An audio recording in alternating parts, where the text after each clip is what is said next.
ADAPT's history with the Department of Housing and Urban Development goes back about 15 years when ADAPT sued to get HUD to enforce accessibility in housing. Over the last few years, however, ADAPT has been increasingly active in pressing HUD for changes necessary to bring people with disabilities into the American community. In looking back at HUD's responsibility to provide accessible, affordable, and integrated housing to Americans that have been forced out of the housing mainstream, one thing stands out. HUD will not honor their promises without consistent pressure. Here are some recent nationwide ADAPT actions necessary to keep people with disabilities on the agenda of HUD. May 2001. ADAPT took the campaign for real choice in long-term care and Medicaid reform to HUD by striking up dialogues with Secretary Martinez.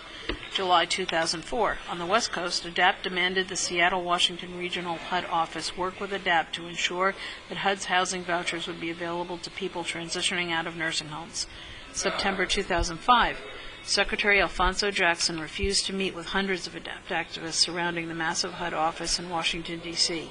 ADAPT engineered a second, smaller group of about 60 activists to visit the Secretary's home in Alexandria, Virginia.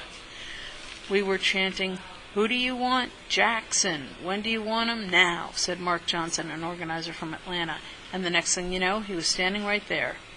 March 2006. ADAPT visited the regional HUD office in Nashville, demanding the department make housing vouchers available to get people out of nursing homes.